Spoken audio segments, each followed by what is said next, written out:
Vali Sano.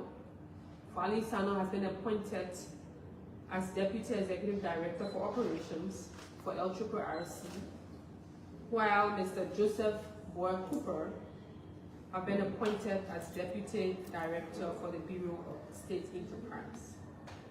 These appointments were applicable as subject to confirmation by the Liberian Senate. In addition, earlier during the course of the week, or prior to after our last press briefing, His Excellency the President did submit to the Liberian legislature a very famous Liberian mark, and under the administration of His Excellency Joseph Imam Boakai, and the President sees this as an ambition or ambitious idea to work for our people, especially so doing all the President can to be able to implement programs within the arrest agenda for inclusive development. So the 2026 budget that was submitted by the President through the Minister of Finance, Development Planning is currently before the National Legislature and is expected to be deliberated on. And the President asked the legislature to do all they can to do the due diligence and ensure that the budget is passed, so that programs, especially those forward-looking infrastructure development programs that has been highlighted within the budget, can be pushed forward, because for the Liberian people and for our President, it's important that these things are done. Talking of infrastructure and the different activities of our President, earlier during the course of the week, the President did welcome the team from the CLSG, especially one of which Liberia is a member of. A delegation was in Liberia, the Transco and CLSG, to really talk about Liberia's role and how is Liberia faring when it comes to our contribution, but also access to electricity. The team had a very engaging meeting with His Excellency and seeing where Liberia stands and what Liberia can benefit, especially on the mark of us approaching our dry season. During the course of the change of weather from rain season to dry season, sometimes we have challenges when it comes to electricity. And then the team at LEC normally does the power sharing or sharing the distribution to one community and then other communities. So a number of things were discussed in that meeting, and I can announce to the public that the prospects are high. And going forward, especially the different projects that's coming upgrade to support the LEC power generation and distribution operations, and the President is upbeat about it. Additionally, in an effort to ensure that local manufacturers and manufacturing programs and activities are beefed up, our President, during the course of the week, also signed an Executive Order 156, to be able to really ensure that issues of local manufacturing are high on our agenda. And I'd like to just take a very brief excerpt of what this means and what are the key sectors or the key areas of investment that this executive order will look at. Executive Order number 156 is extending Executive Order number 135, which established protective and stimulative measures for local manufacturing in Liberia. And the renewal of this executive order is pretty much in the government process for support to protecting the domestic industry from unfair competition posed by imported goods that are locally produced as well. And this executive order that is issued under the authority granted by the Constitution of the Republic is to introduce updated local industrial development surcharges on selected imported products that threaten the viability of Liberian manufacturing. So this, with the Ministry of Finance and Development Planning, has been mandated to disseminate the applicable rates and affected product categories to reflect the relevant stakeholders and ensure that they're involved. So among some of the items, I'll just list very quickly some of the items that were looked at in the executive order. They include the surcharges on flour. As you know, earlier on, a couple of months down the line, our president working with his vice president to ensure that commodities on the market are reduced. The committee that was set up by him and headed by the vice president. One of such was to ensure the reduction of the price of flour. And here in this executive order also emphasized that.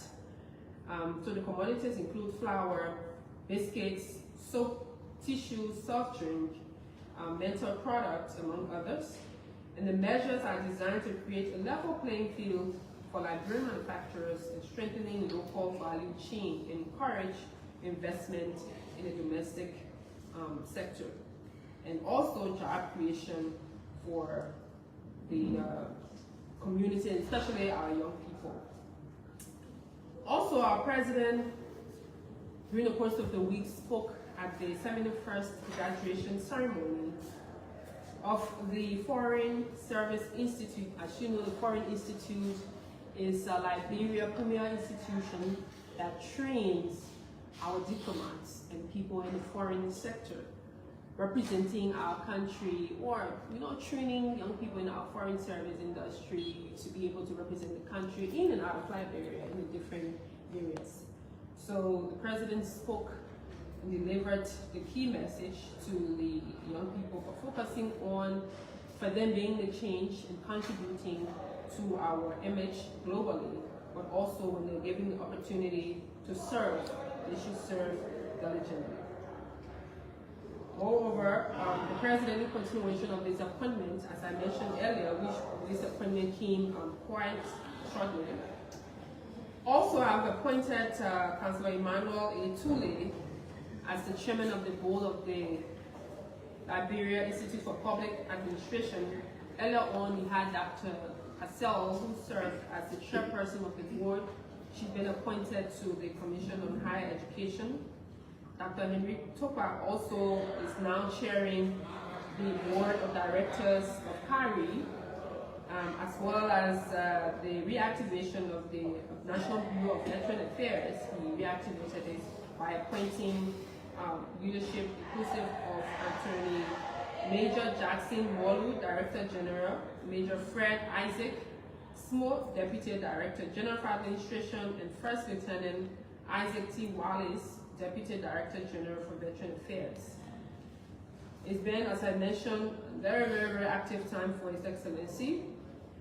He was also paid courtesy visit by the ECOWAS Court of Justice, especially the President, Honorable Justice Ricardo Claudio Monteiro Clogav. I hope I got the name right. Quite a tongue-twisting name.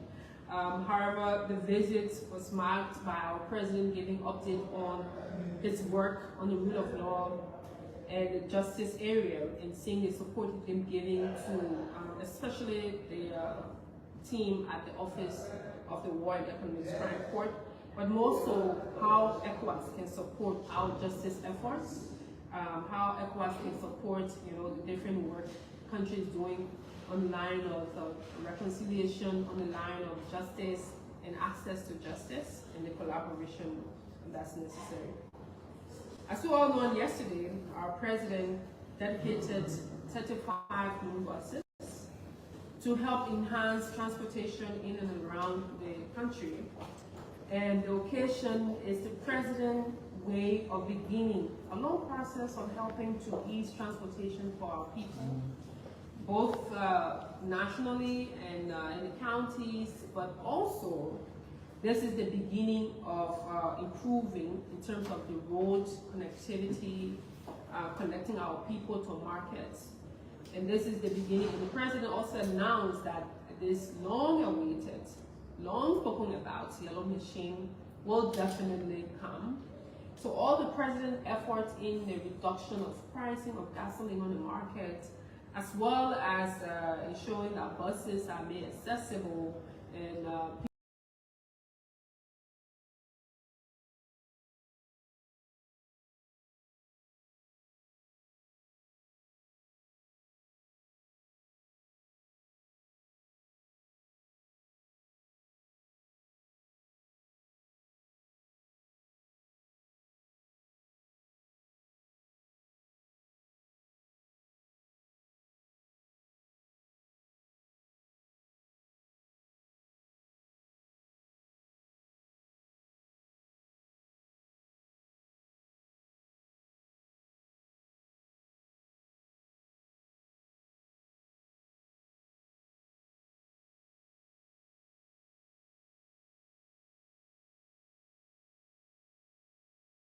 commute from where they are to the market, to their workplaces.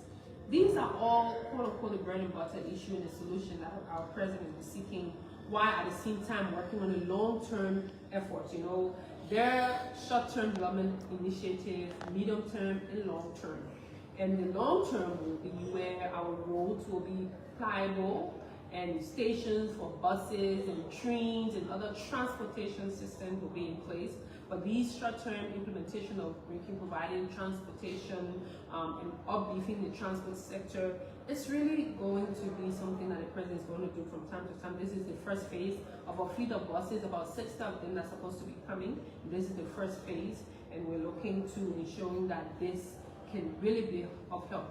For our president, I know there have been a lot of conversation around all the other administration that came with buses, even the administration of former President Sirleaf, where our current president was the vice president, yes, and the past administration as well. However, the difference between then and now, the president is very keen with this current team at the NTA to ensure maintenance at high quality, because for our people, the issue of maintenance has been a challenge, and for His Excellency, he's really very keen on his institution, the people he have appointed in those various areas, to work really hard to maintain the buses so that they last, so that they serve the people.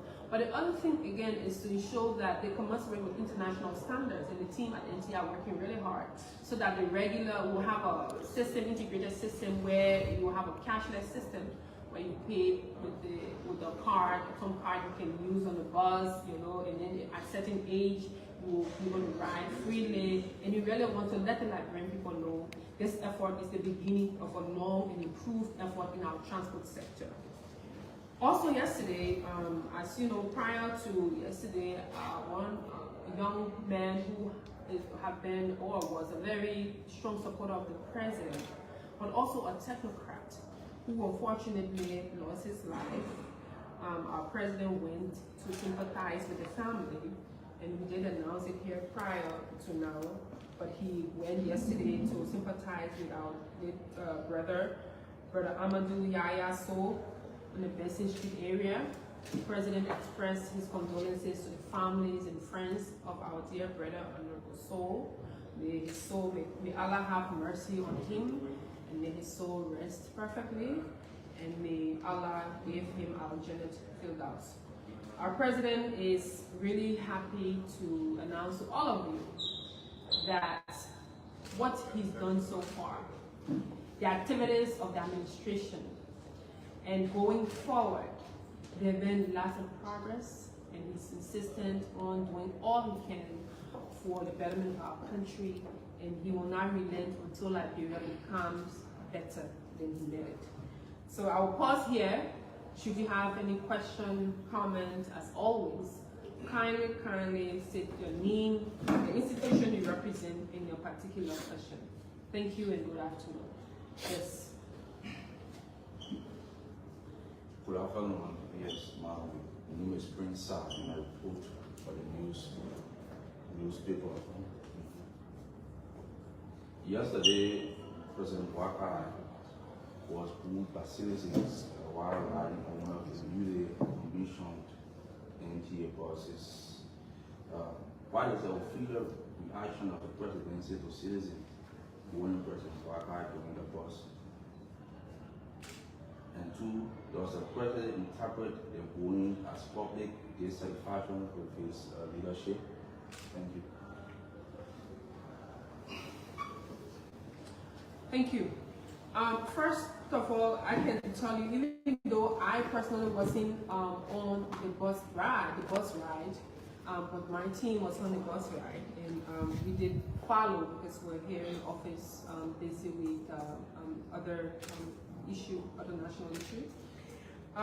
But it was just a very small number of people as compared to the number of cheers, the number of excitement, the people who were very happy to, for the first time, see the president taking a public transportation, one, but two, see under 2 years what the president had been able to do, especially on the matter of public transportation. being able to, revamp an entity that was or have been funded through national budget from past administration in Sohai was dilapidated, burned down. That NTA was almost closer to an NTA that. In the light of what has been said here, I think I should put the matter in proper context, as I have done on a number of occasions. I was spending a holiday in the Bahamas a few years back, and I was taking a walk when I met a couple, and the gentleman stopped and said, Mr. Mandela. I said, many people mistake me for that chap.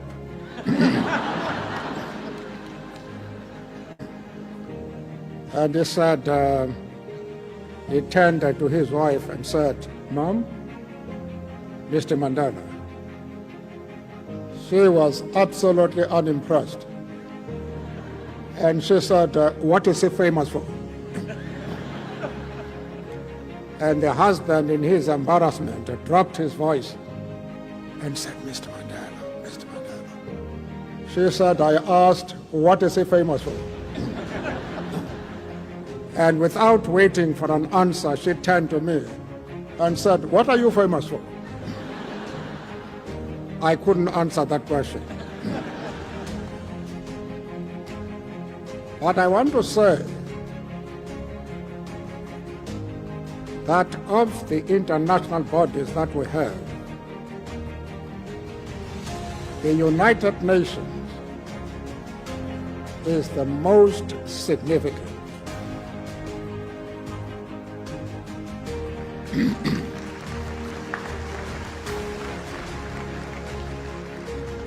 One can go into details in spelling out its performance.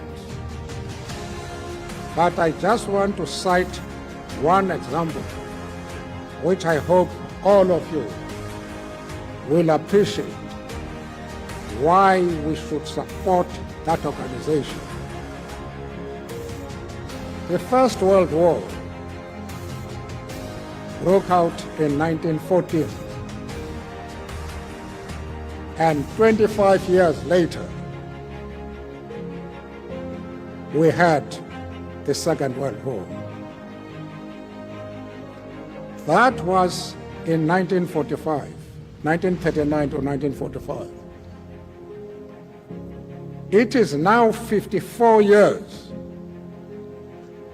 since the end of the Second World War. There has been no Third World War.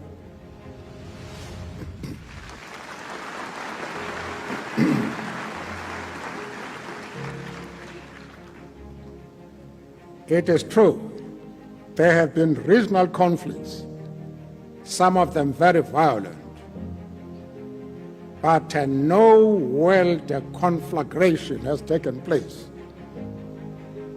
since 1945.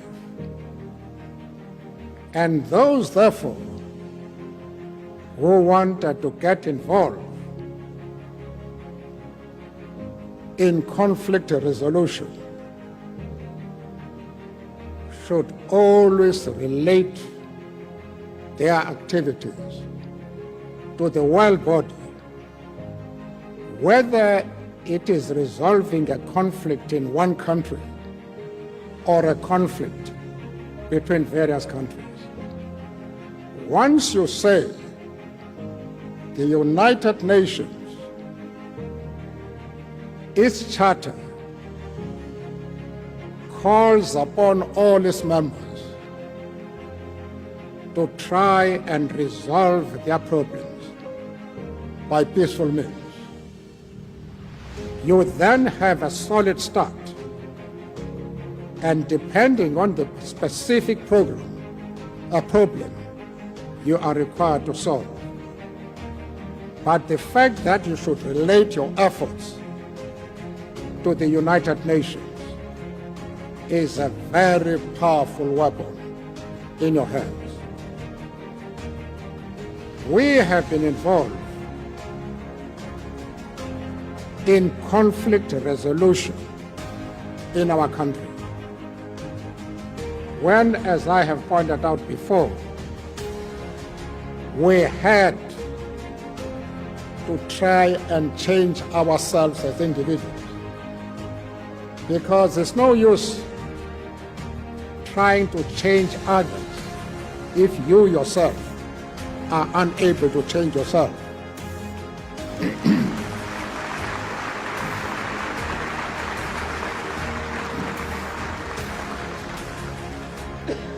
And the problem that faced us was that our emotions surged. It is revolting for me to go and talk to people whom for more than 3 centuries have persecuted our people and treated us like flies. That is what our feeling aside. We were thinking through our blood when we said so. But our brains said something totally different. Our brains said, if you don't talk to your enemy, this country will go up in flames. And innocent human beings, men, women, children, and the aged, will be slaughtered. And our brains prevailed over our blood. And we sat down.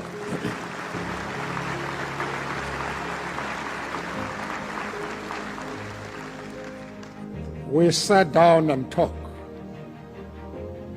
When you have a strong case, you don't have to resort to violence.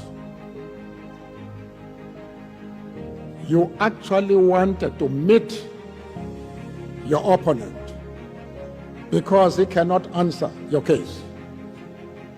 If you give him a chance to use violence, you'll never convince him.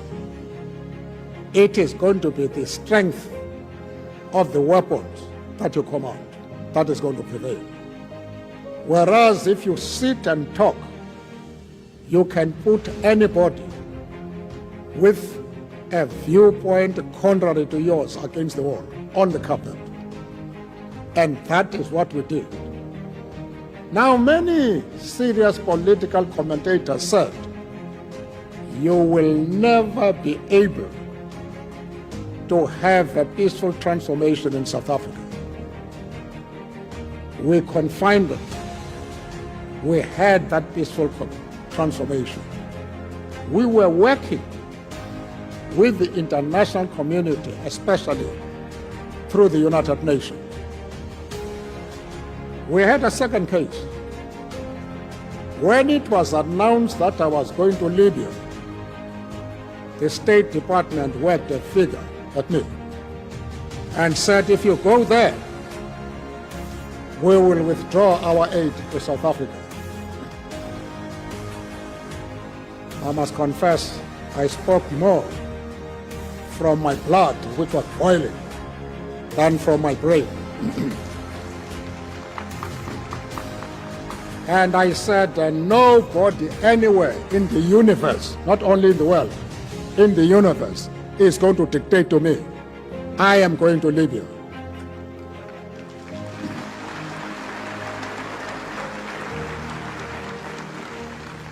Then they countered by saying we will withdraw our aid to South Africa. I say, please withdraw it. In any case, the aid you are giving us in comparison with the aid we are getting from others is peanuts.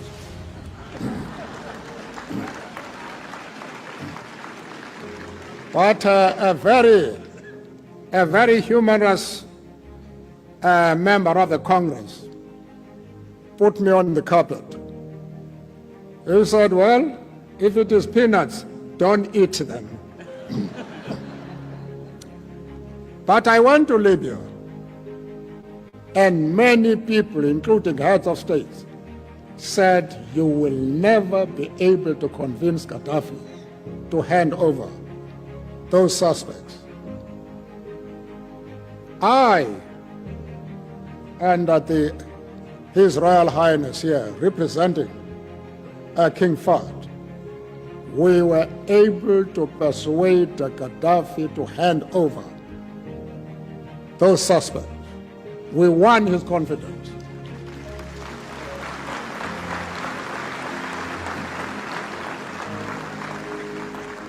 Again, in that case, we worked closely with the United Nations, and we kept on reminding President Gaddafi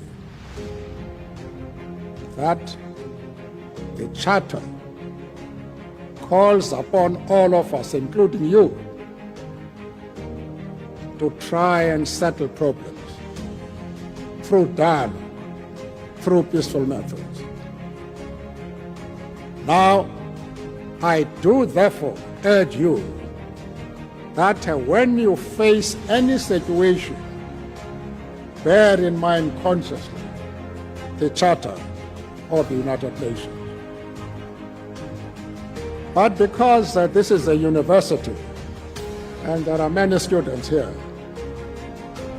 I want to tell a story of a young man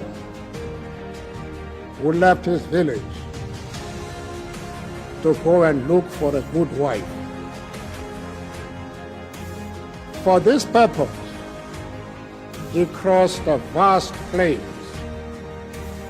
famous rivers, and the highest mountains, and visited every major city of that day. He met beauty queens, princesses, actresses, rich and influential women, women from the countryside and from the urban areas. And when he had gone right round that world, he could not see the girl he was looking for. He then returned to his fatherland and eventually reached his village. He was going back to die because he saw no reason why he should continue living when he had failed in his most fervent dream. But as he entered his village, he saw the girl from next door. They were about the same age. They went to the same school. They went out dancing together. But throughout that period, he never saw in this woman the girl of his dreams. But having gone right round the world, he now realized that this is the woman he left his village to go and look for, leaving her next door.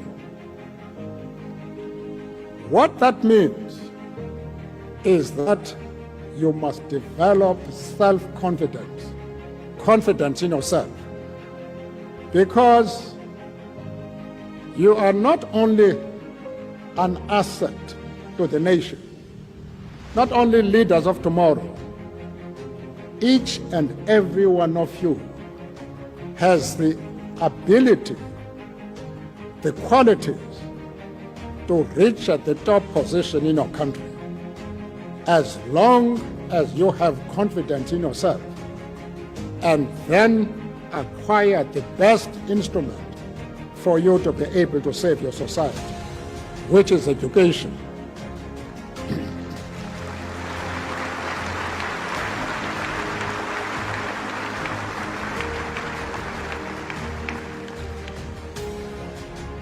Now, I would like to urge young people not only to think in terms of themselves as individuals. Of course, you must improve yourself in order to be able to serve your society. But you acquire that education in order to serve your country. As it has been said by a writer coming from this area, that one of the striking features of modern times is the emergence in every part of the country, of the globe, of men and women who have selected the world as the theater of their operations, who are able to fight the suppression of human rights, the question of illiteracy, the question of poverty, which is the single most important challenge facing humanity today. Those men and women are prepared to fight these social evils wherever in the world they are to be found. We in South Africa have been the beneficiaries of that new feature which has been identified by this author in this part of the world. And that is the reason why we have enormous respect for the international community and for the masses of the people in the United States of America and elsewhere who demonstrated almost every day in the South African embassy to say we are here to tell you that we are part and parcel of those who have condemned apartheid as a crime against humanity.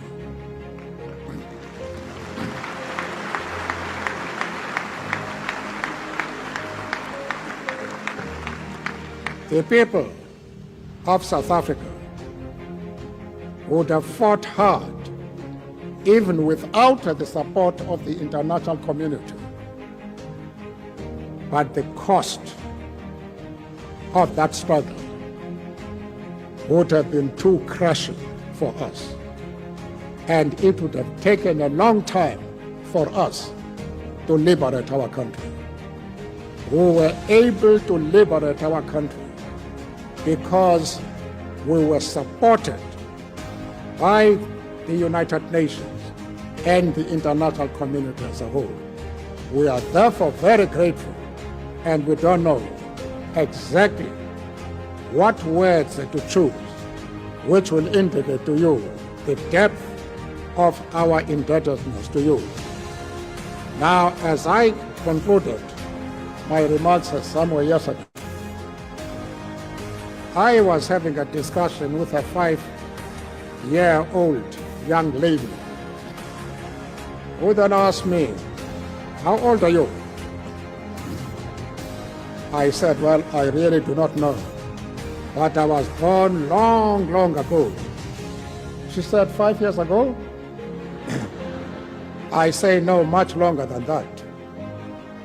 Then she asked, "Why did you go to jail?" I say, "No, I didn't go to jail because I wanted. Some people sent me there." "Who?" I say, "People who didn't like me." She said, "How long did you stay there?" I say, again, I can't remember. But it was a very, very long time. And she said, "You are a stupid old man, aren't you?" Now, if you think what I have said here is stupid, please be a little more diplomatic than that young lady.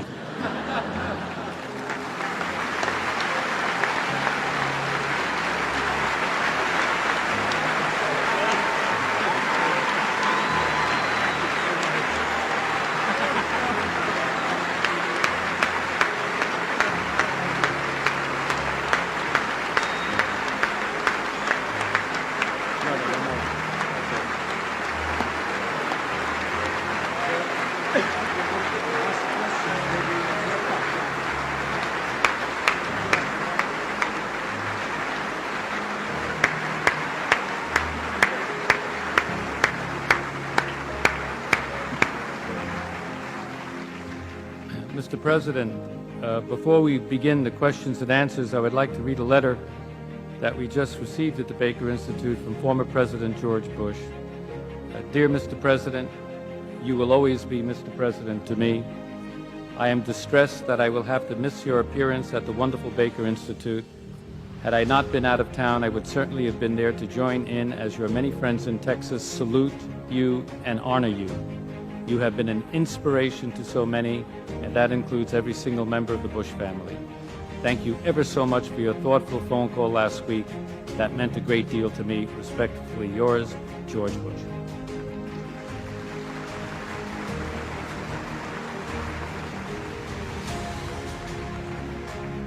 President, there are hundreds of questions, but I will try to, I will... I just want to comment about this letter from President George Bush. Our struggle has been remarkable because it has received support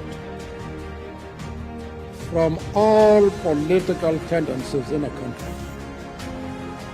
I've told the story that the first person to telephone me the day I came out of jail was President George Bush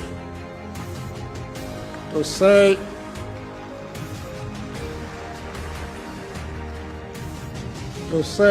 welcome home, and I invite you to come to the United States of America. But there was an interesting incident because a young fellow of about 13 or 14 came to the room where I was, and he said, there is a guy called George Bush who wants to speak to you. I said, no, that's the President of the United States of America. And I wanted to take the call. A little later, he phoned me, and somebody answered the phone at home and said, oh, President George Bush. Now, my grandson, who was about 3 years of age, listened to this. And after that, every time the telephone rang, he ran to the telephone, picked it up and said, Bush, Bush. So I'm reminded of those incidents by this generous letter. Thank you.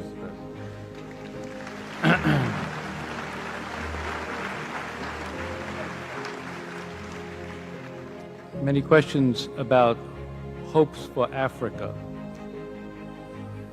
This is a question from the faculty at Rice University. The last 30 years have been characterized by Afro-pessimism. What are your hopes for Africa in the next 25 years? Can you please come closer to me and just remember I'm 91, huh? The last 30 years have been characterized by Afro-pessimism. I see. What are your hopes for Africa? Well, you all have heard the question. I think it's a misconception to talk of Afro-pessimism.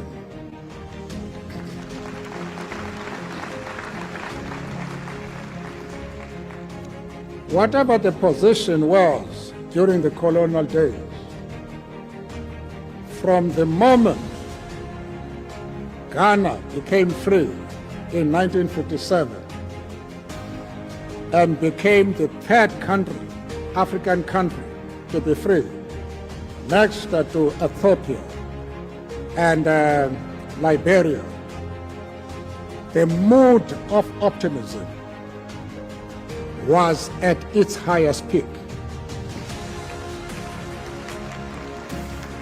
In fact, one of the mistakes we made in South Africa as the liberation movement was immediately after the end of the World War, as a result of the statements by leading heads of states of the world, in which they announced that we have crushed fascism. We believe, and our slogan was, freedom in our lifetime. we were over-optimistic. And when I went to the conference of PAFMEXA in Addis Ababa in February 1962, I then said in my address, the Minister of Foreign Affairs of Nigeria has called on South Africa to liberate our people within 10 years. That was in '62. And President Kenneth Kaunda, of course, he was not president at the time, but he was already an acknowledged leader. He said, Africa is not prepared to wait 10 years. We want freedom now. That was a mood of pessimism. We had a period where we had one-party states. But as a result of discussions, as a result of pressure from the democratic world, Africa abandoned the idea of one-party states and decided to have multi-party states. Today, throughout Africa, with a few exceptions, you have democratically elected governments, and you have a leadership which is not only highly gifted, but experienced, and whose policies, as I have said, are people-orientated, and who are rising to the challenges facing them. Of course, we still have problems: poverty, corruption, unemployment. These are problems which you find in the old industrial countries as well. And it's no surprise that you find them in Africa. But the mood of optimism, where we now, people like President Mbeki, our president in South Africa, is piloting the idea of an African renaissance in which he is calling upon the people of Africa to take that destiny in their hands and not to look for intervention from outside the continent. Is there any greater confidence than that?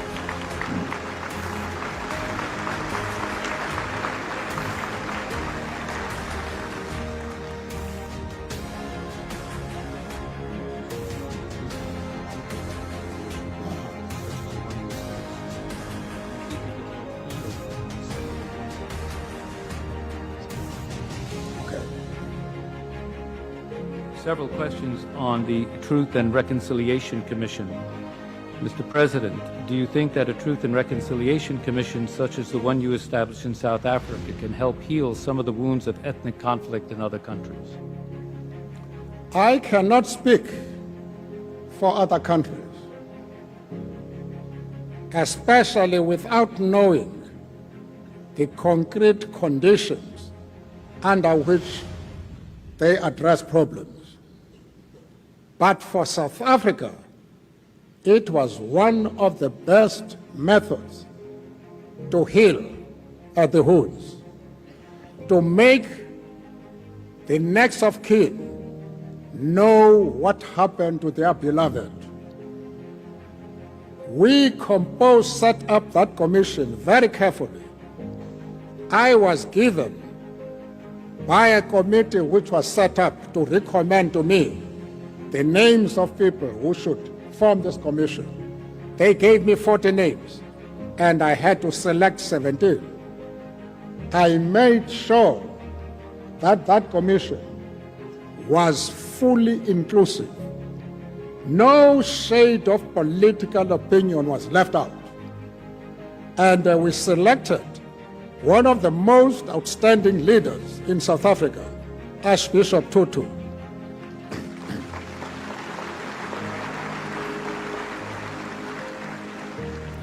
We selected him to preside over that commission. It made a lot of mistakes.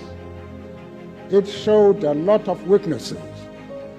But the overall picture was a commission which did an excellent job. And it cut the wound open, cleaned it, and the process of healing is now taking place.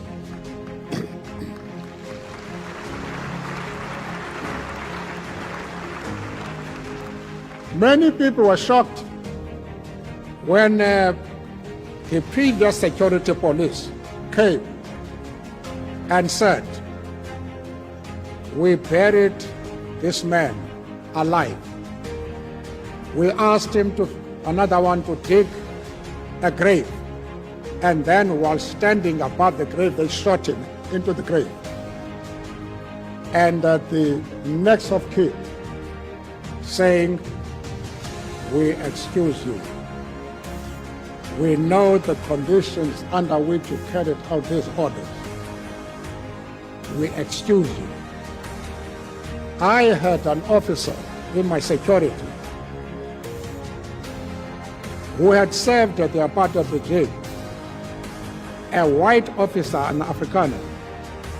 And after I was with him for 6 months, the senior police officials came and said, "Look, this man in your security took part in bombing Khotso House. That is where the Council of Churches in South Africa operated from, like people like Bishop Tutu. They say he was part of those who bombed that house." So I say, "So what?" They say he is a security danger. I said, "I'm not going to punish a young man, destroy his future, because he was instructed by his seniors to carry out that dirty job. I am interested in the people who gave him those instructions. Those are the people I want. If you want me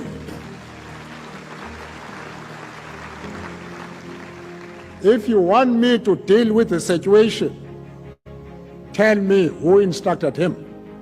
Then I will deal with that man. But this young fellow has proved very innocent to me, and I'm not going to dismiss him." Now, that is the mood. I'm not an exception.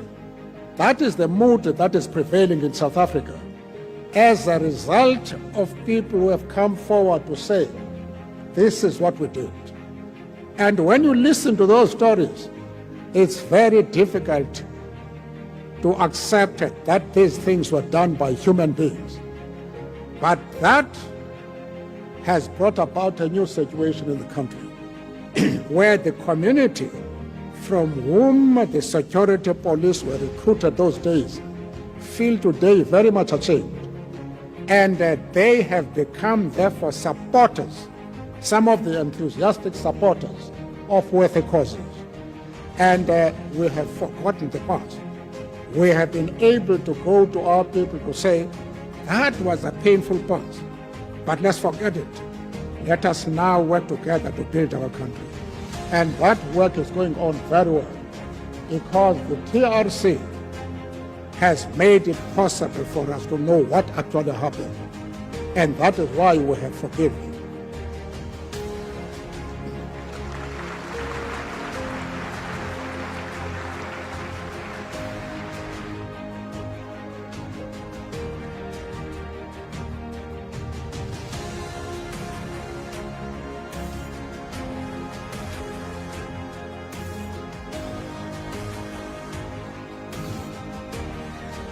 How real is the possibility of a successful separatist movement that is being waged by the Afrikaner population?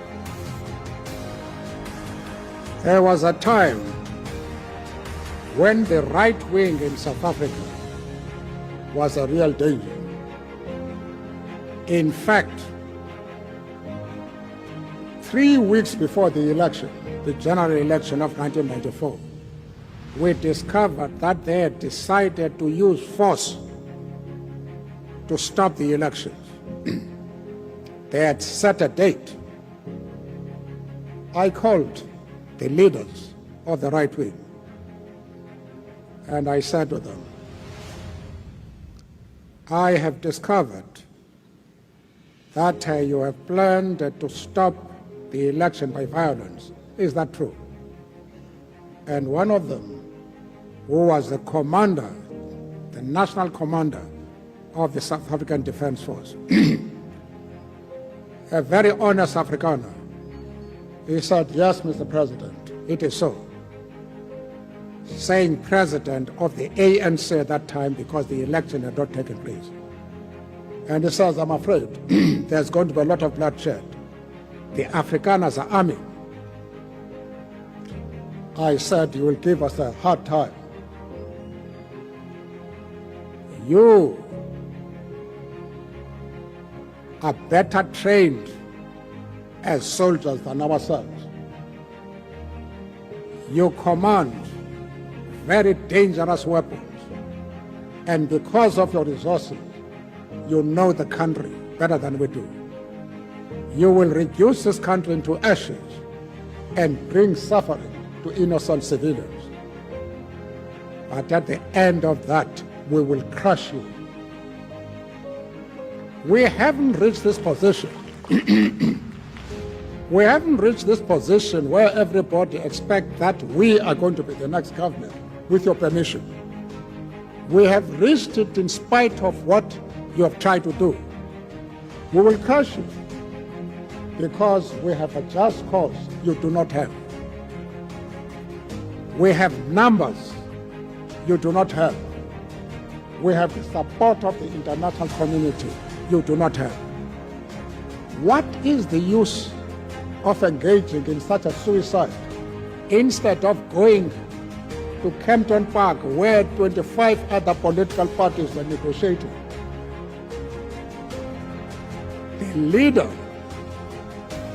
of the South African army, the former leader, decided to break out from this group, and he went to negotiate. Now, from that day, we started marginalizing the right wing. And today, one of their leaders, a chap called Eugene Terebranch, who had carried a swastika in his uniform, and in everything that he did, he imitated Hitler. Because when Hitler addressed meetings, he wouldn't have a piece of paper. He would just go to a meeting and start talking. So this chap was imitating him. He was drawing larger crowd than the president of the country, President de Klerk. But we have so marginalized them that he cannot even call 5 members to a meeting. And in any case, he's going to jail now. So the right wing is no danger to us. But there are few individuals who still want to go back to the old days. We are not excited. We let them to talk. And one of the things that I've done is to form what is called a Nelson Mandela Foundation for development, for peace, for reconciliation, and for justice. And I am calling some of these rogue elements to say, sit down. What is your case? We have a beautiful country. Both black and white, friend and foe, have forgotten their differences.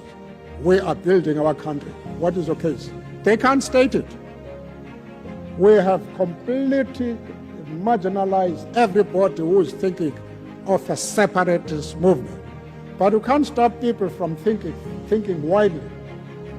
We can't stop them. But the point is that they are no threat at all to the unity of South Africa.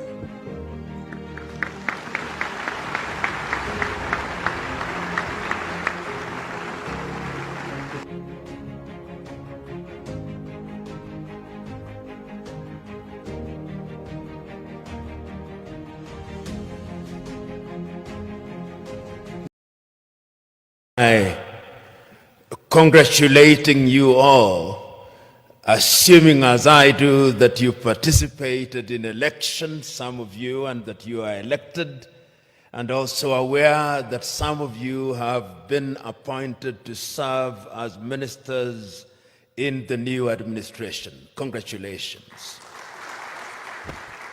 And also permit me to thank the Office of the Prime Minister for inviting me to share my thoughts with you on a subject that I think is very important, not only to the federal government of Ethiopia, but to the people of Ethiopia and by extension the continent of Africa. My presentation has been summarized in writing and will be available for your reference later.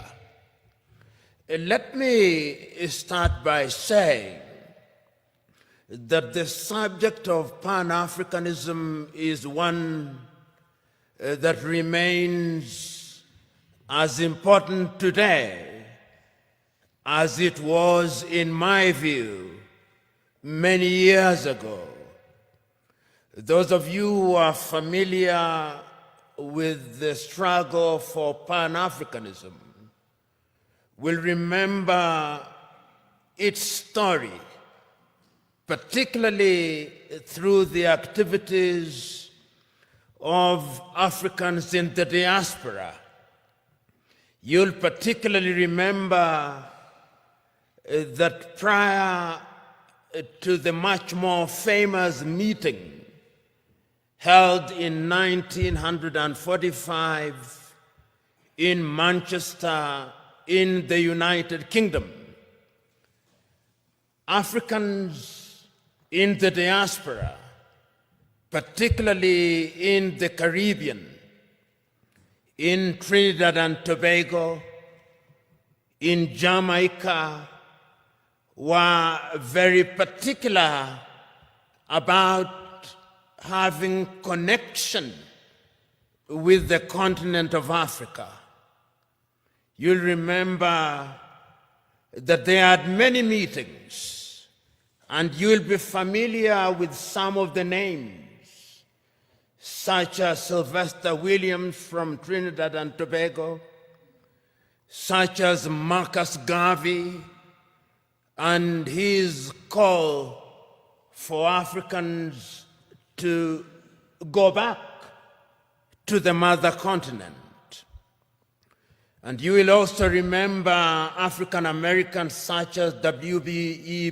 Du Bois, who was very active in the process of liberating the African Americans from the clutches of slavery and discrimination, and who also played a very critical part in the struggle for decolonization, culminating in the 1945 meeting, which for the first time was attended by Africans who later played a critical role in the struggle for decolonization.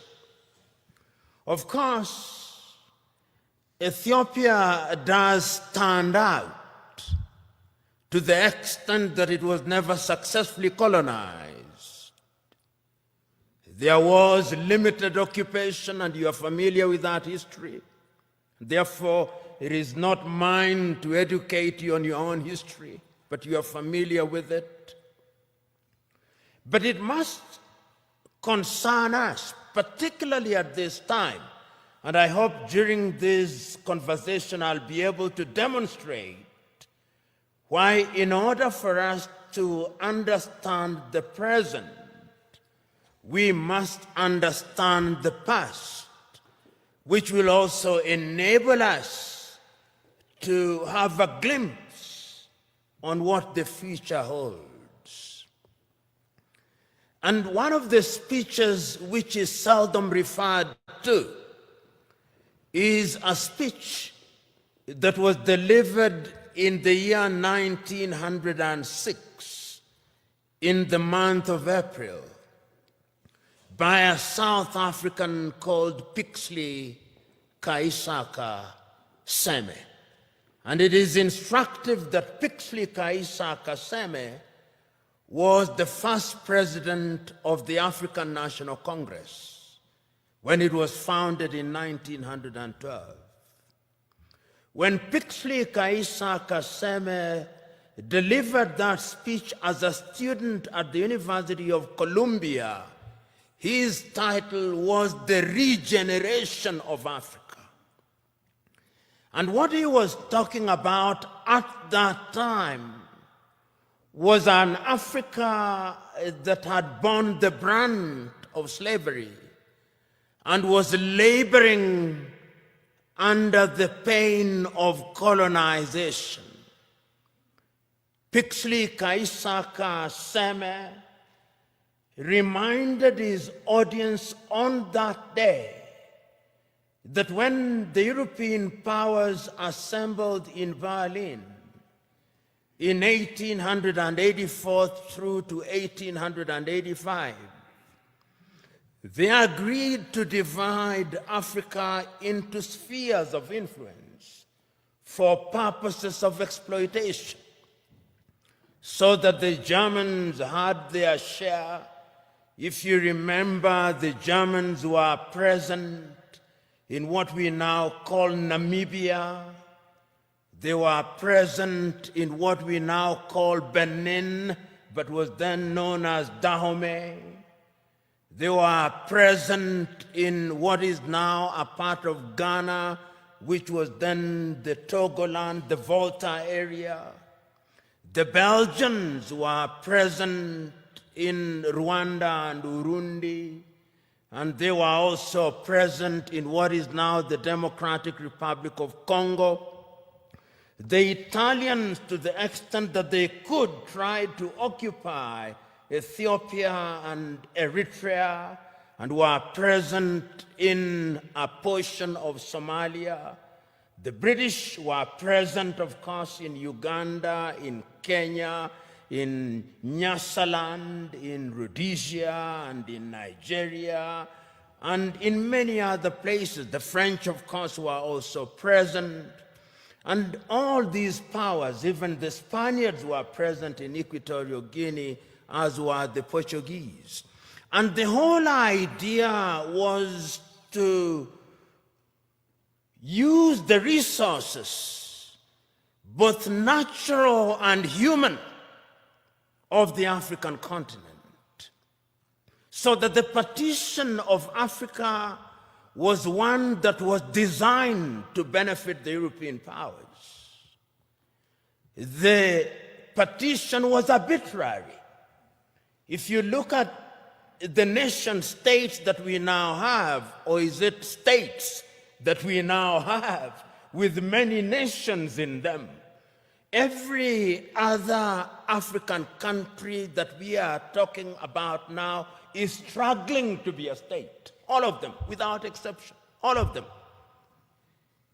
And this is what Pixley Kaisa Kaseme was saying. How will we regenerate this continent? And it's instructive that he was talking at a time when the entire continent of Africa was under colonization, excluding Liberia and Ethiopia, all of them.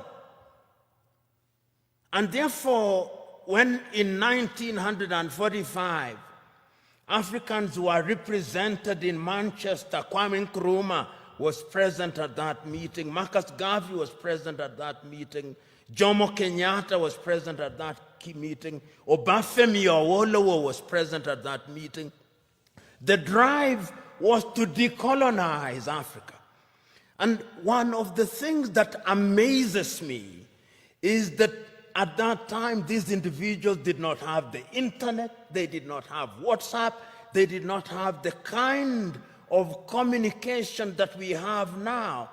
But it is amazing at how they were communicating. Even air transport was not as it is now. I was just recently reading the activities of one of the greatest Africans who, in my view, ever lived, and whom many people do not know about. The great Ghanaian James Emmons Kwegyir Aggrey, normally referred to as Aggrey of Africa. and how he traveled from the United States and went to many countries in Africa, traveling by sea and talking about why Africa should be united. And that was Pan-Africanism, the Pan-African spirit at that time. Of course, we then went into the era of decolonization. And the spirit again was one which was consistent. You had people from the Caribbean participating in the struggle in that regard. You have people like W.B. Du Bois saying that Africa must be free. A little later, people like Martin Luther King Jr., and people like Malcolm X, talking of George Padmore, talking about how Africa should be liberated and we should work with people in the diaspora. And then the agitation was there that we must regain our independence. And famously in 1949, Ghana's Kwame Nkrumah is saying, "Seek ye first the political kingdom, and the rest will be given unto you." And I dare say that the rest has never been given to us. And even if it is coming too slowly. But it is instructive that at that time, the spirit was about the continent of Africa. We were conscious, the leaders were conscious, that Africa decolonized without unity would remain weak. And of course, Africa is weak. The weakest continent on earth is this continent in which we are, our continent. So the struggle for independence was everywhere across the world, across the continent of Africa.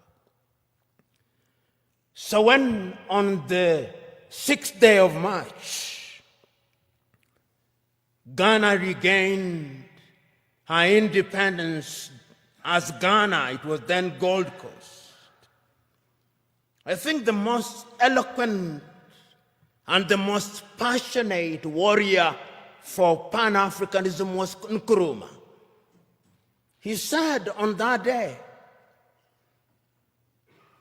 and again later, that the independence of Ghana means nothing if the rest of Africa is not free. And he meant it, because when Ghana regained independence in 1957, 1 year later, Guinea regained her independence.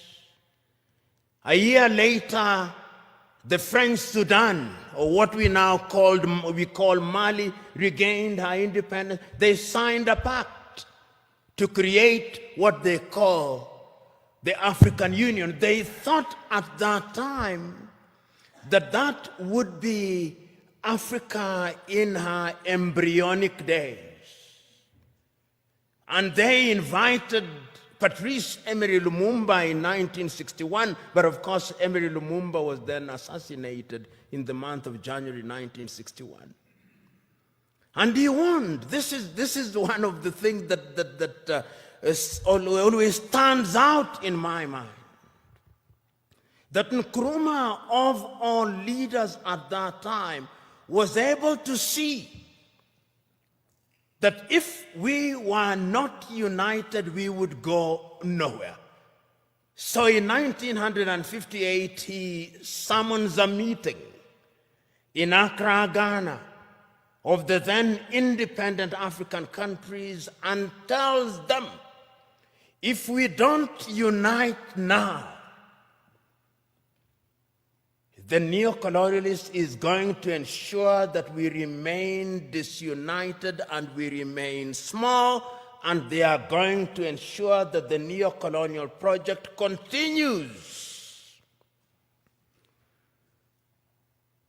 In 1961, on the first day of January, again in Casablanca, Morocco, he tells his audience, let us unite now, before each one of our leaders begins to get used to power, because power is easy to get used to. You who have been elected will know. Once you become a minister and you become used to people saluting you and opening your doors, if it happens for 1 month, you will find it very difficult if you lose your ministerial position when there is nobody to salute you and to open your doors. That is how attractive power can be. And he warned the people then. But the colonial project was alive and well, because as they were meeting in Casablanca, Morocco, there was another group that was meeting in Monrovia in Liberia. That is how Africa started splitting, creating two groups, the Casablanca group and the Monrovia group. The Casablanca group, which comprised, I think famously, Kwame Nkrumah was there from Ghana, Gamal Abdel Nasser was there from Egypt, Ahmed Ben Bella was there from Algeria, Modibo Keita was there from Mali. They took the view, unite now. The Monrovia group, comprised of William Tubman at that time. Emperor Haile Selassie was also in the Monrovia group. Mwalimu Kambarage Nyerere was in the Monrovia group. They took the view, we want to unite, but gradually. Let it be gradual. So that when Emperor Haile Selassie of Ethiopia convenes a meeting in Addis Ababa on the 23rd through to the 25th day of May 1963, there are two groups already. The Pan-African agenda is already being watered down. There is the Casablanca group and there is the Monrovia group. And the creation of the OAU was a victory for the Monrovia group. And I want you to, there were 32 heads of states and government who met in Addis Ababa, Ethiopia on the 23rd through to the 25th day of May, the year 1963. And I want you to listen to all of those speeches, or the compilation of them. There is a compilation of them that was made in the year 2013 when we were celebrating the 50th anniversary of the Organization of African Unity. And listen to all the speeches, and I pick out a speech from the leader of Central African Republic, David Dacko. David says, Central African Republic is so small that if we are not a part of an African Union, the French will come again. And they have come again. Mwalimu Nyerere of Tanzania says, we are not here in order to remind ourselves of how important unity is. We are here to talk about the unity of Africa. The host, Emperor Haile Selassie of Ethiopia, says, it is important for us to realize that we must make sacrifice for the future, because a disunited Africa will never realize our potential. But the most passionate speech again was that of Kwame Nkrumah. He tells them, let us not live here without one government, without one army, without one currency, and without having chosen a capital. And I propose that the capital of the new Africa either be located in Bangui in Central African Republic, or Leopoldville, now Kinshasa, in the Democratic Republic of Congo. But I'm open to any other suggestion. And let us live here once we have put together a council of foreign ministers in order to begin to work towards an African Union. That is Kwame Nkrumah. Nobody listened to him. We ended up with the OAU. And the story of the OAU can be told and retold. Some say that it was a toothless bulldog. Others say that it was not even a dog. But whatever it was, it cannot be denied that it made a contribution to the process of decolonization of the continent in many ways, complete with the establishment of the liberation unit of it, which was headquartered in Dar es Salaam in the United Republic of Tanzania, which was spearheaded the decolonization of quite a number of countries at that time. But the point that I'm making is that the Pan-African spirit at that time was about a united Africa. Because you will remember at that time that France never wanted to leave and has never left. It is always instructive that when the French left, they formed an organization called Organization for French-Speaking Countries. The British also created their own Commonwealth of independent nations. But what is instructive is that the Queen is always the head of those independent nations. I've never understood that. Perhaps the presidents do. The Portuguese, of course, you know, never left easily. Until 1980, when I was an adult, they were still fighting in Mozambique, in Cape Verde, in Guinea-Bissau, in Angola, and in Mozambique. The apartheid regime, of course, only left in 1994, and I wonder whether they have left. That is Africa for you. So that the fears of Kwame Nkrumah that if you are not united, we would have problems, started haunting us. He said that if we are not united in the Pan-African spirit, what is going to happen is that the imperialist is going to control us. They are going to emphasize our ethnic differences. And they are going to ensure that we begin fighting amongst one another. And as we do so, they are going to exploit us. And they started. In January 1961, they assassinated Patrice Emery Lumumba, and Congo has never been the same again. In 1963, they assassinated Sylvanus Olympio in Togo, and Togo has never been the same again. Then there were coup d'etats. Kwame Nkrumah himself, in 1966, eliminated via coup d'etat all his writings, all his speeches banned, never to be read, never to be listened to until 1972, when Ignatius Kutu Acheampong rehabilitated him. Ahmed Ben Bella in Algeria, gone. In Nigeria, Nnamdi Azikiwe and Abubakar Tafawa Balewa, gone. In Mali, Modibo Keita, gone. In Chad, everywhere, coup d'etats. Here in Ethiopia, 1974, if I'm not wrong, coup d'etat and the emergence of the Derg regime. In East Africa, Uganda, coup d'etat, mutinies in Kenya, Uganda, Tanzania in 1971. All orchestrated because we were disunited and we were weak. The predictions of our forefathers and founding mothers that disunited we would remain weak came true. That is the history of it. So that today, when we talk about the African continent and we talk about Pan-Africanism, we must understand it in the context of that history.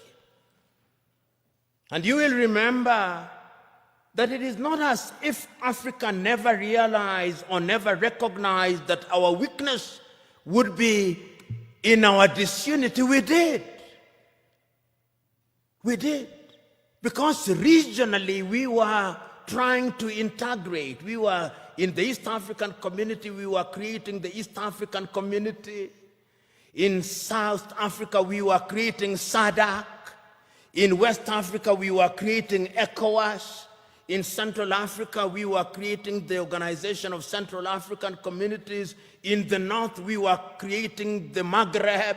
even in this region, we were converting IGAD into something in the nature of an economic community. We were creating COMESA. We were aware that Africa could only operate and operate meaningfully if we were integrated.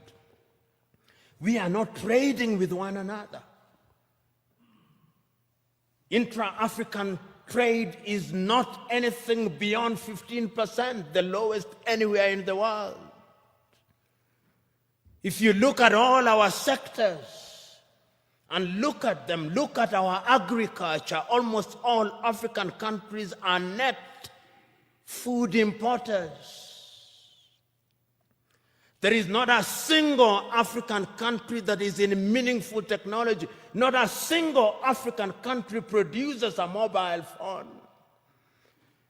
Yet the single most important ingredient in mobile telephony is to be found in the Democratic Republic of Congo. Not a single African country produces a car other than assembling completely knocked down kits. There is no meaningful production of pharmaceutical products in Africa. And if there was any doubt, COVID exposed it.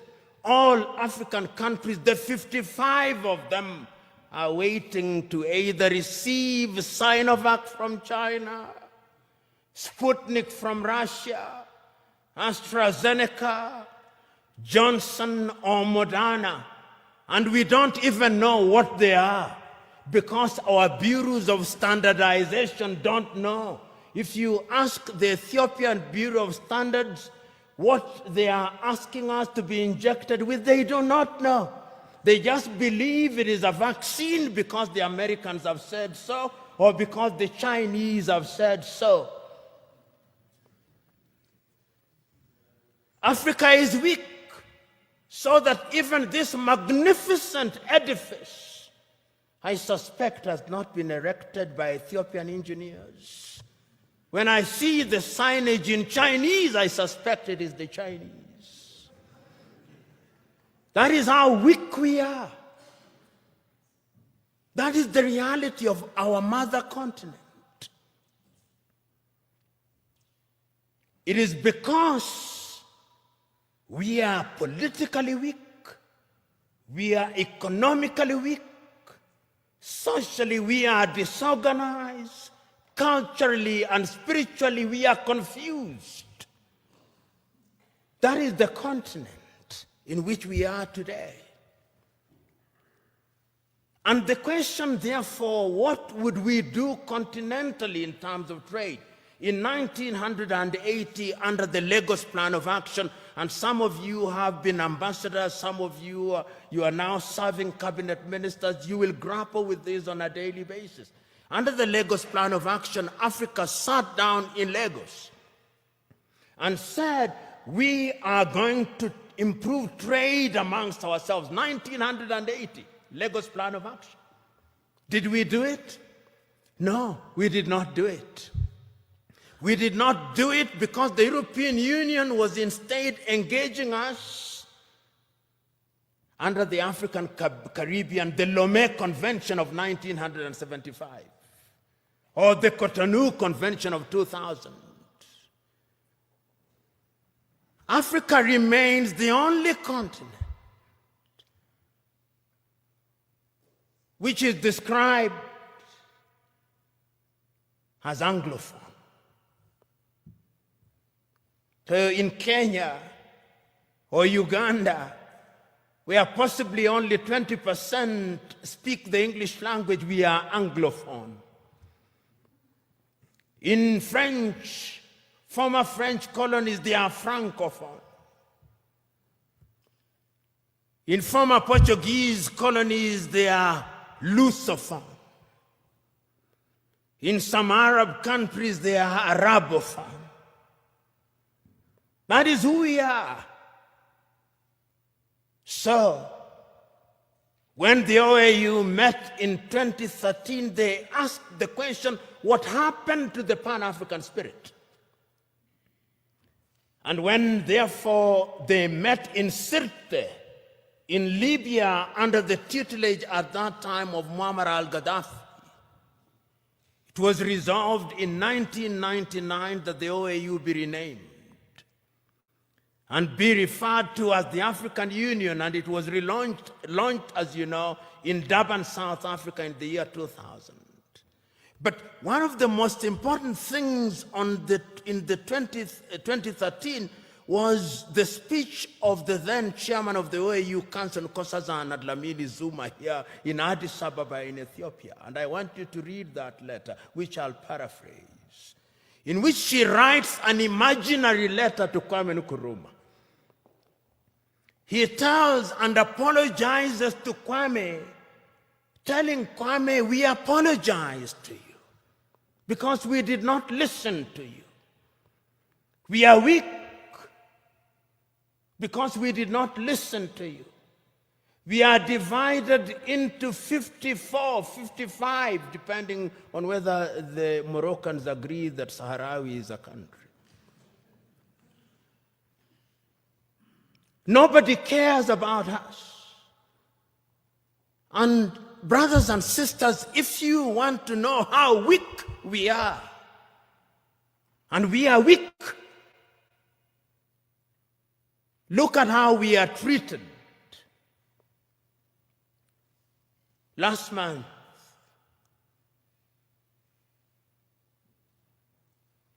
the world met in New York. The General Assembly. When African heads of states and government are speaking, the hall is empty. Nobody bothers because they are saying nothing. And even if they are saying something, it is something that can be ignored.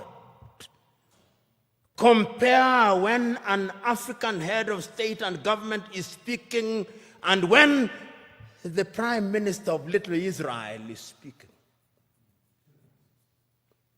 They will listen because we are weak and disunited.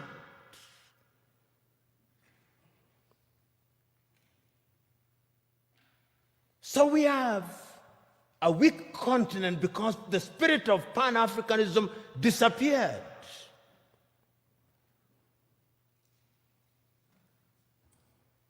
So the question that we can ask, what is the state of Pan-Africanism as we speak today? The African Union, which is weak, says the right things and does the wrong things 9 out of 10 times.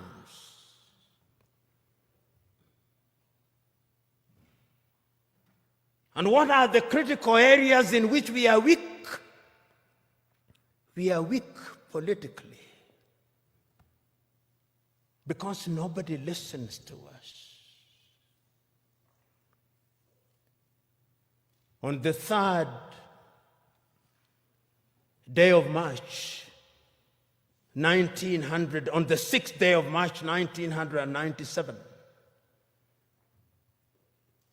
Mwalimu Julius Kambarage of Tanzania, speaking in Accra, Ghana, on the occasion of the 40th anniversary of the independence of Ghana, said, the speech is entitled, "We Unite or We Perish." And Mwalimu says, I want to apologize to Kwame Nkrumah. Those of us who believed in gradualism were wrong. Nkrumah was right. But Nkrumah also did not appreciate the level of suspicion that existed amongst the leaders at that time. Our generation, he says, fought for the liberation of Africa. It is the duty of the new generation to carry the torch forward, he says in his plea. He says that I do not believe that the tribe can be the basis of mobilization in Africa. And he said that as I travel across the world, people do not care about our Tanzanianness or our Ghanaianness or our Kenyanness or our Ethiopianness. In their eyes, we are all Africans. And perhaps that is what we should use as the building block in order to talk about African unity. But we are not being naive about that unity. Because sometimes when we talk about Pan-Africanism and about African unity, people think we are being too simplistic about it. No, it is not being simplistic and being naive. It is recognizing that as long as we remain the way we are, then Africa in the next 25 years will be recolonized. You know, what is the state of Africa as I speak now? What is the state of your continent as we speak now? Because of our disunity. Because when we are disunited, then it is good for Europe and America. Look at the state of your continent as I speak. Conflicts of one kind or another. I'll name the countries just for you to know how bad it is, because that is how it is. Go to northern Mozambique. The gas that is there cannot be produced because there is conflict. Northern Mozambique. Go to Somalia. Conflict. Here in your motherland, conflict. Go to South Sudan, conflict. Go to Sudan, conflict. Go to Libya, conflict. Go to Central African Republic, conflict. Go to the Democratic Republic of Congo, conflict. Go to Burkina Faso, conflict. Go to Mali, conflict. Go to Chad, conflict. Go to Niger, conflict. Go to Cameroon, conflict. Go to Nigeria, conflict. Do I go on? That is the state of the continent. So that even when we talk about intercontinental trade, you tell me, can you drive from Addis Ababa to Dakar in Senegal?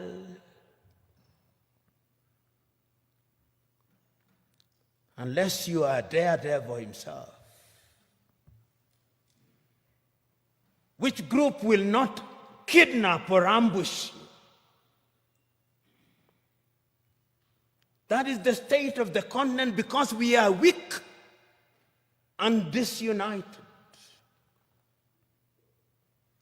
I fly from Nairobi, Kenya for 1.5 hours. I come from the shilling zone. I go into the birr. 33 currencies in Africa.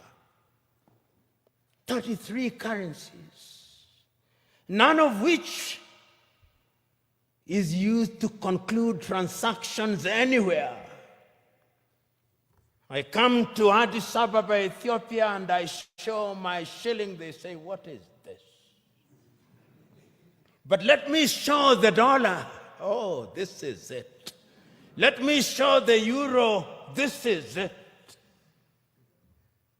80% of transactions in Africa are concluded outside of the continent in dollars.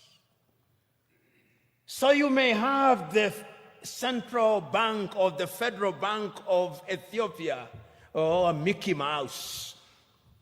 You may have the Central Bank of Kenya, Mickey Mouse. You may have all these 54 central banks useless. Because we are not playing in the real league, we are playing in the small league. That is the state of the continent. So as you have the honor and privilege of serving in the government of Ethiopia, and as you think about integration, that is the continent in which you are now, weak. That is the state in which we are. I watched a woman from Nigeria who had been rescued from the Mediterranean around Lampedusa, saying, I will not go back to Africa.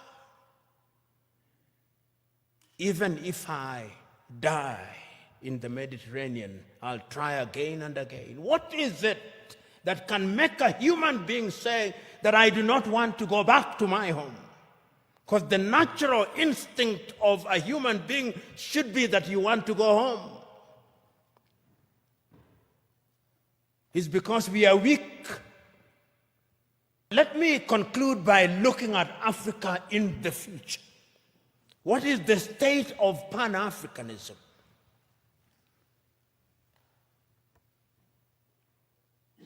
Africa finds herself in a very difficult situation. What Nkrumah feared. Today, many African leaders have gotten used to the trappings of power.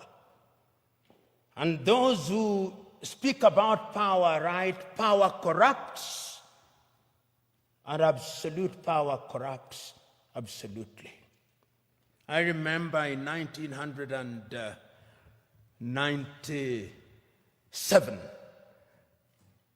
I think, I may be wrong about the year, 1995, I think, I was serving as an intern at the Mwalimu Julius Nyerere Foundation in Dar es Salaam. And I had the privilege and honor of driving with Mwalimu Nyerere in Dar es Salaam. And he had only one guard and a driver. And he stopped at the few traffic lights and only moved when the traffic lights moved. And I asked him, Mwalimu, how did you leave power? He said, when I said I wanted to leave office, there was no shortage of people telling me, don't leave us as orphans. It is very rare to find those in positions of leadership in Africa today who would willingly leave office. Power in Africa is now sought by hook and crook and retained by hook and crook. Because the trappings of power are good. And permit me, when I am gone, even if I irritate you, in fact, perhaps my intention is to irritate you, so that you reflect upon what I'm going to say. And this is a personal thing. I'll give you an example. When I was appointed as the director of the Anti-Corruption Commission, I drove in the morning in my car with my driver. In the evening when I was leaving, there were 3 cars. Mine, what was allocated to me, and another one in front, and another one behind me, and 12 individuals. And I asked, who are these fellows? He said, these are your security. I said, I don't need my security. I don't need 2 cars, I only need 1 car. Because this thing you call security, this is spectacle. And throughout the period that I served, I had only 1 security and 1 car. And I say this because it is in the nature of power to make you use the things that you don't need. And once you get used to them, then without them, you feel empty and lonely. And you will find them. You'll be told, and many of you will love them. They are good. When doors are opened for you, they are good. When you occupy front seats, it is good. When you are addressed, Your Excellency, it is good. When you eat the best food, it is good. When you have security, it is good. But it can also dehumanize you. It can also monsterize you. I am asking you today that part of the problem of Africa is that we found human beings and we monsterized them. Writing in 1983, Nigeria's Chinua Achebe writes in a book which I commend to you, The Trouble with Nigeria, which could as well be the trouble with Africa. He says, the trouble with Nigeria is simply and squarely a problem of leadership. As we look at Africa today, I hope that this administration, which has now committed itself to the Pan-African movement, will think in that direction. And this brings me to what I think should be contemporary Pan-Africanism. If you look at the Treaty of the East African Community, the Treaty of the East African Community says that there shall first be a common market, then a common currency, and political federation, which ought to have happened in the year 2010. East Africa Community should have had its first president in 2010. That is now 21 years, 10 years later, there is no such thing. In ECOWAS, it ought to have been the same. In SADC, it ought to have been the same. I hope that with your population of 120 million, because Ethiopia is an economic powerhouse potentially.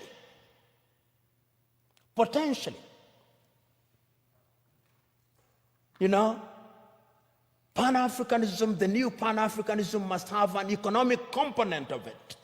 That is how I understand Africa Agenda 2063. Africa Agenda 2063 says that by the year 2063, Africa will have pulled up her people into a middle-level economy on 7 pillars, economically, politically, and otherwise. And the Africa Continental Free Trade Area suggests to me that we'll have broken all the tariff and non-tariff barriers. Will we be able to achieve those in the spirit of new Pan-Africanism? Will we have one currency? Will we have one passport? We have already said so under the Kigali Agreement that we are going to have one passport. Will we have one telephone code? We have 55 telephone codes. You move from Nairobi 254, you come here, you have another one, you go to Eritrea, you have another one. There is no connectivity in the 21st century. How can you be taken seriously? Those of you in the United States of America, you fly from Boston, Massachusetts to San Francisco in the West, 6 hours, 40 minutes, the code is 1. The tariff is 1. The COVID test is 1. I moved from Nairobi to Addis Ababa, COVID test. If I don't travel this evening, I'll be subjected to another COVID test. I go to Tanzania, COVID test. Uganda, COVID test. Your nose will begin debating with you. In the United States of America, you take one COVID test from Miami and you don't take it as you go to St. Louis in Missouri. I'm talking about very practical things. I come here and I have to go through an immigration. My passport has to be stamped. Somebody in the United States of America does not have to do that. Somebody in the European Union across 27 countries does not have to do that. In China, which is, of course, 1.4 billion, does not have to do that. Until we change all those things, we are going nowhere. So that we have only one telephone code, so that we have only one currency, so that we have only a single immigration, so that we eliminate all these armies. You know, you look at some African countries and they have an army, which complete with 5-star generals, who have never even quelled a street riot, and they are generals. Your money goes into maintaining militaries, maintaining embassies that you don't need. You see why Africa is poor? All these 55 countries have embassies. If we were one, there would only be one ambassador for Africa in the United States of America. There would only be one army with regional policing. Am I being naive or simplistic? Yes, we can create a single Africa with a loose government, a confederal government, dealing only with foreign affairs and defense and monetary policy and general policy formulation, with different governance systems. That is the only way in which these narrow tribal instincts will be dampened.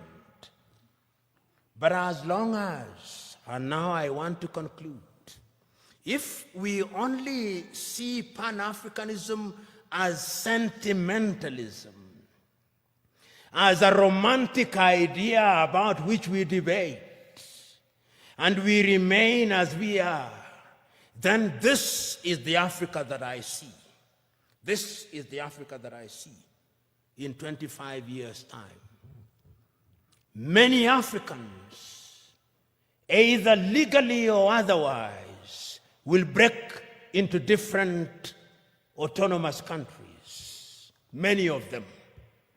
We'll have more than 100 countries in Africa, each claiming self-determination, and is already beginning to happen. Because we will be looking at narrow ethnic agenda as the only way of defining our affairs.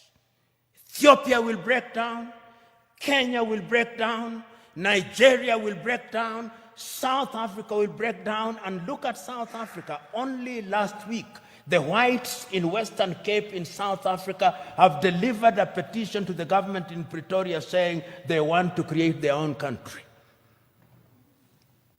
The Democratic Republic of Congo will break down, Libya will break down. The only way in which we can immunize ourselves against all those things is to create a Pan-African nation which allows for self-determination within the nation. And we must redefine terms such as self-determination. Self-determination must mean the ability of a people within a bigger unit to enjoy their culture, to enjoy their tradition, to speak their language. They do it on a smaller scale in Switzerland, those of you who are familiar with Switzerland. And we de-emphasize the presidency, we de-emphasize the prime minister's office. Pixley Kaisa Kaseme said, and I conclude with him, Africa is diverse. Some people say that because of our diversity, she cannot unite. She can. Because unity in diversity is possible if we understand what human beings need. In the nature of things, human beings need security. In the nature of things, human beings need food. Human beings need medical services. They need infrastructure. If you have a government that allows that, he said, then it reminds me of the piano. If you press the black button of the piano, it produces some sound. If you press the white one, it produces some sound. But if you press both the black and the white, it produces melodious music. And I think that the new Pan-Africanism must look to that. And you who have the honor and privilege of thinking and working in government, it is your duty to start that journey. It is not going to be easy, but it is an intergenerational journey. Play your part, for it can be done, and it must be done.